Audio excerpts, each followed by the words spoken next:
As you know, I always talk completely informal way. Nothing prepared.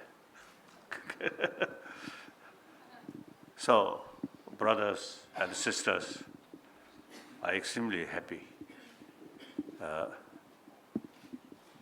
for finding this opportunity. So, as I already expressed, I want to thank you. You see, you bring the opportunity, meeting or seeing many my old friends' face. So naturally now, 58 years since I came here. So during those decades, many Indian become very close friend. So now many old face here, so I feel very happy.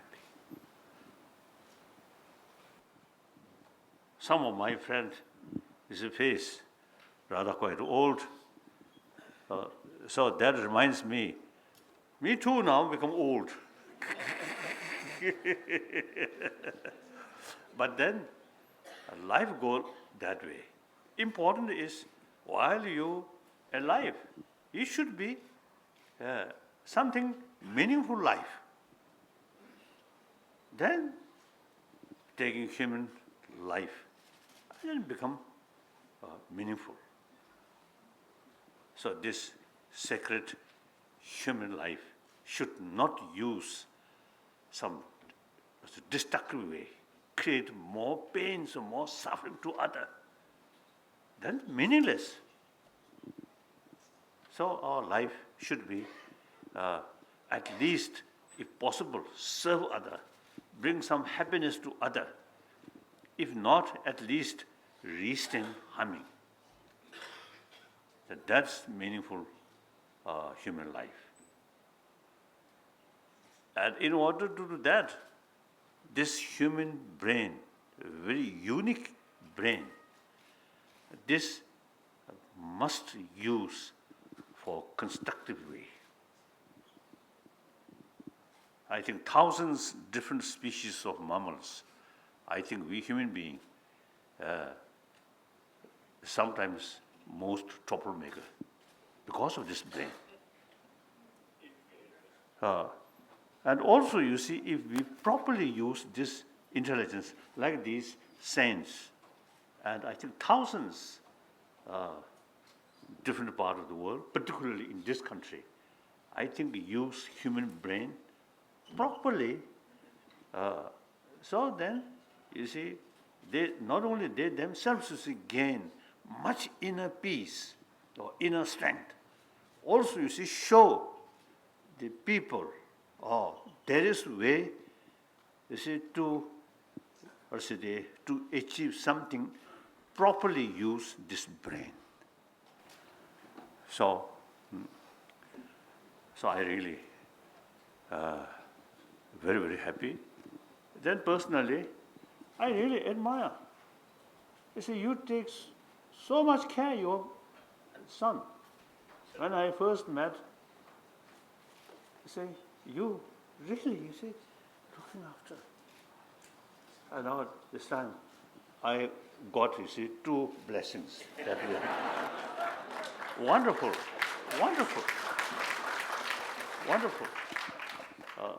So,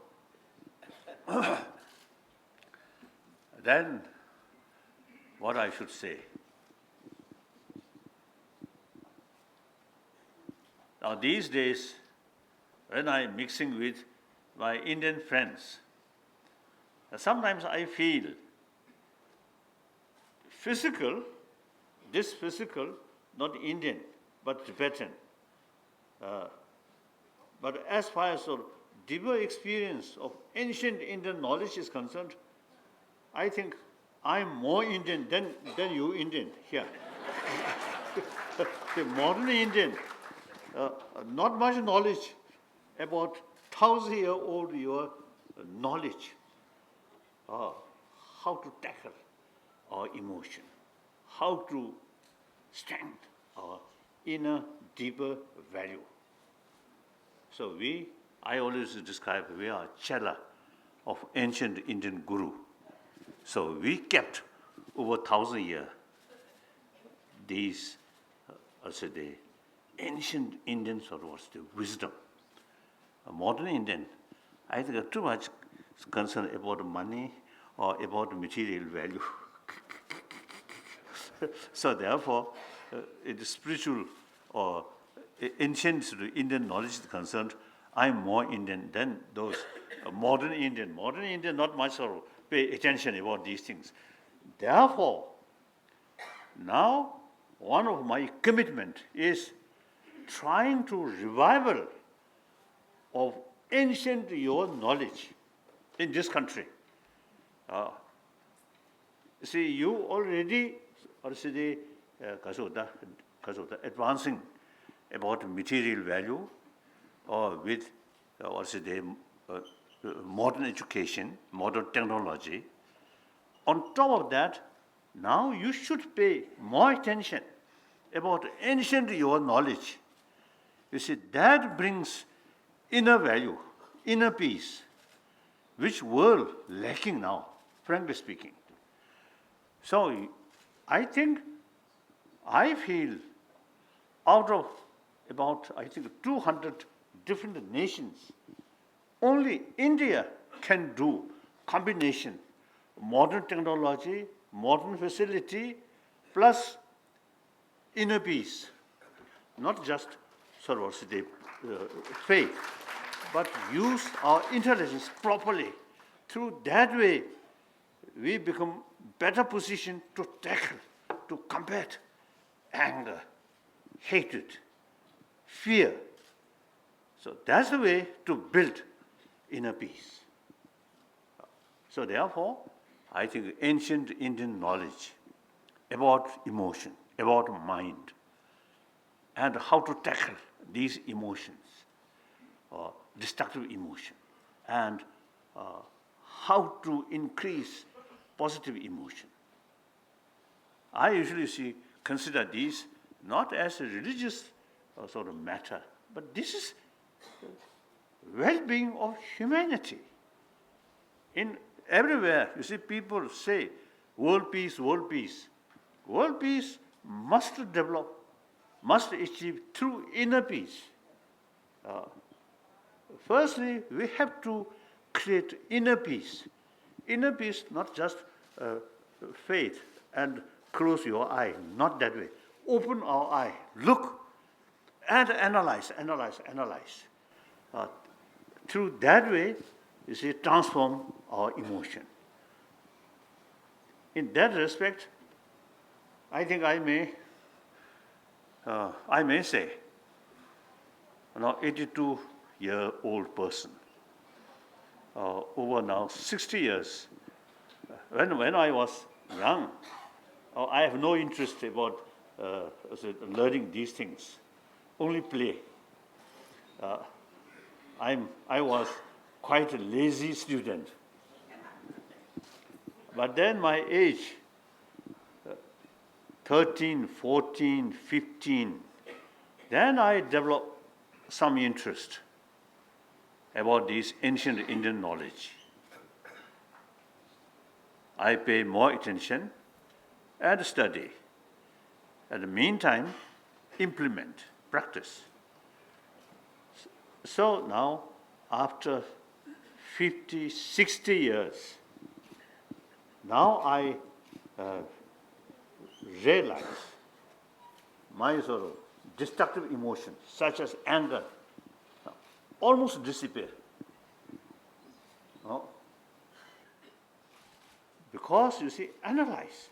What is the value of anger? Anger. Now, even scientists now say, when we develop anger, the object appears something very negative. But actually, 90% of that negativeness is mental projection. So this is exactly Nagarjuna's psychology mentioned that. So I practice that. So in this respect, as for Buddhist practitioner, a follower of Madhyamika philosophy, then you see the concept, you see nothing objectively exists. So that similar, the quantum physics. So that kind of sort of understanding of things does not exist as appears, much related with your own observer sort of attitude. Then automatically the basis of exaggeration diminishing. As a result, anger, attachment, these things automatically reduce. Other hand, karuna, maitri, these positive emotion, there is solid basis. So analyze, reasoning more, you get more conviction about these emotions sort of value. The destructive emotion, no proper basis, just mental, because of exaggeration, right? Like that. So therefore, I really, appreciate ancient Indian knowledge. Before the India's wisdom reached Tibet, we Tibetan, almost like, firstly, nomad, no proper rule, nothing, more warrior. Whenever some opposition comes, after the message of India, the light of India reached Tibet, then we really become, I think, civilized community, civilized nation, peaceful, non-violent. We always follow. Although majority of Tibetans are non-vegetarian. But I think generally, our attitude towards every life, very, very compassionate. So India's sort of message, India's light, India's wisdom, really transform Tibetan people. Then, I think generally, the best sort of knowledge or wisdom of India now only available among Tibetan practitioner or scholar. So I usually telling, we are historically chela of ancient Indian master. You are our teacher, our guru. But over 1,000 years, we as a chela, kept all this knowledge intact, not only intellectual level, but also practice. So therefore, it is sufficient reason to say we are quite reliable chela of ancient Indian sort of masters. So nowadays, really, I notice more and more Indian now showing interest about your own ancient knowledge. Now, this knowledge, not only ancient one, but also very relevant to today's world. So we totally dedicate serving, helping you for revival of ancient Indian knowledge. As I mentioned earlier, then India can make combination, modern thing, ancient thing together, so that modern things provide us physical comfort, ancient, your sort of knowledge, provide us mental peace or wisdom. So therefore, I think I wholeheartedly appeal to Indian, traditionally our guru.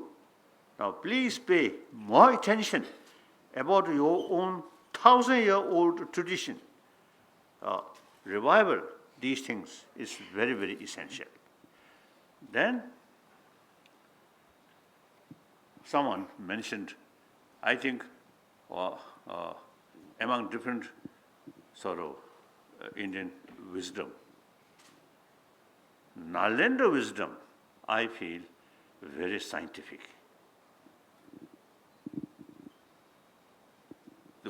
On the basis of Buddha's own advice, Buddha stated, "Oh, my follower, bhikshus and scholars should not accept my teaching out of faith, but rather thorough investigation and experiment." So like Nagarjuna, Aryadeva, and then Buddhapalita, Chandrakirti, now these great master scholar of Nalanda institution or Nalanda sort of tradition, they rejected some of Buddha's own word. The reason they say, if you accept this Buddha's sort of teaching literally, it go against reason. Therefore, the Nalanda tradition, we have to rely on reason, experiment, rather than faith.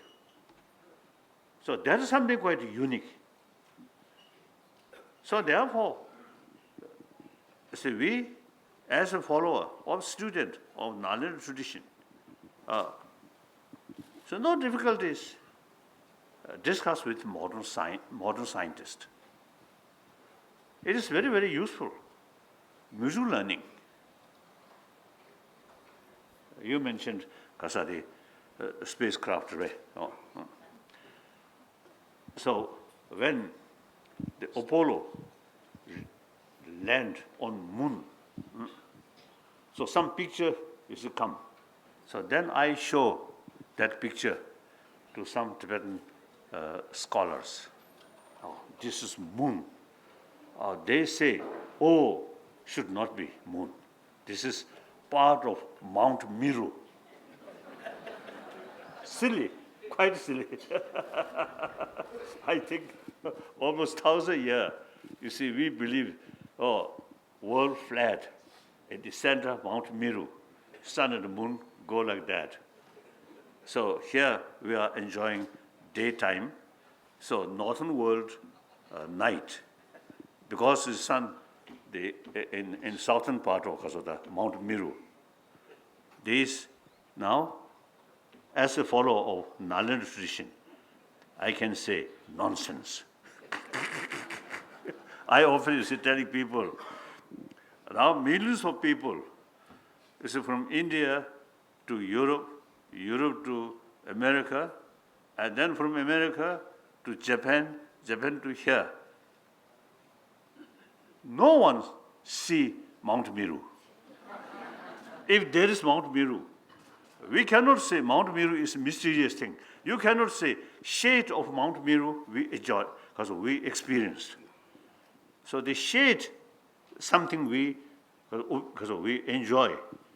But then the very thing which brings shade, we cannot see. That we can't say.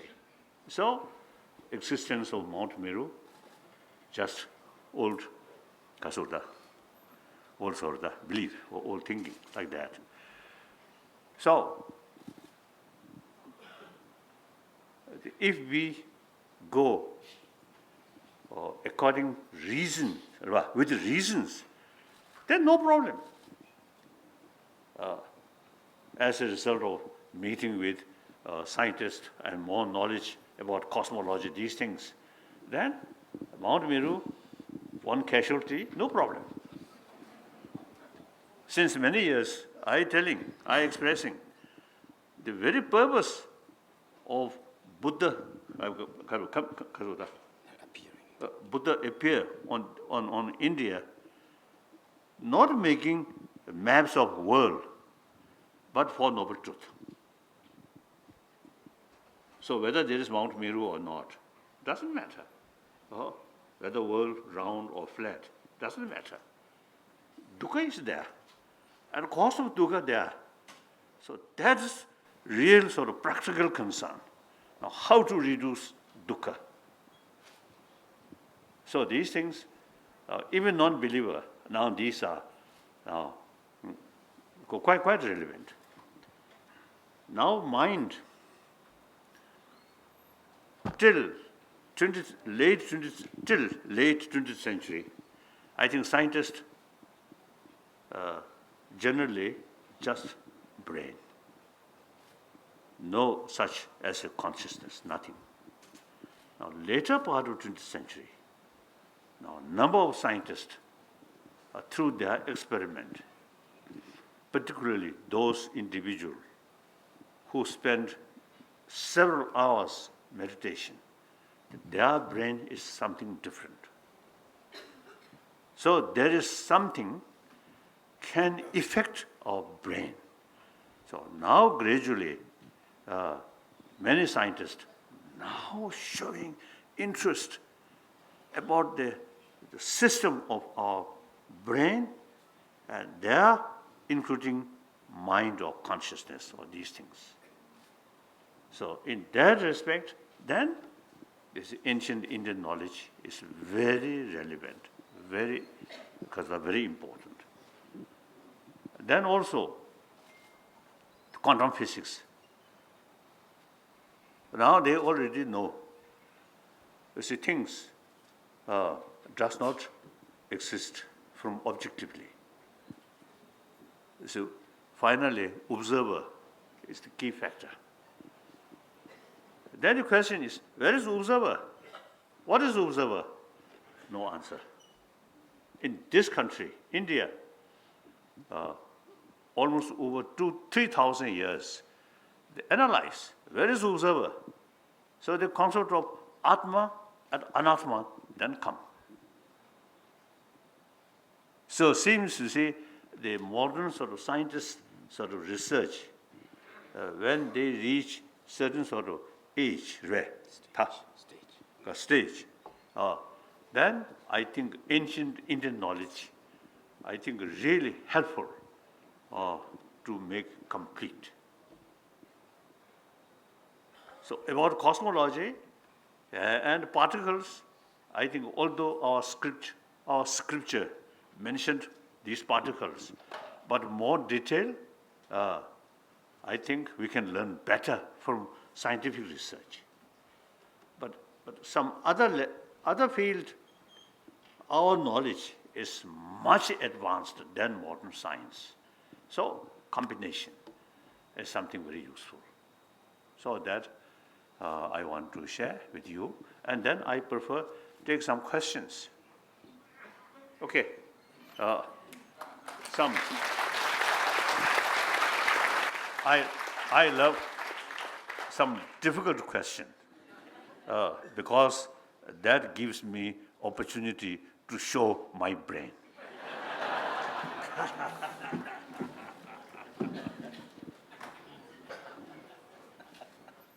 Thank you. Thank you.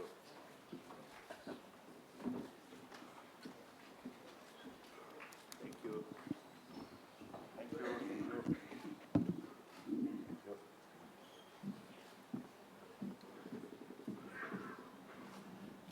You are young, so long future.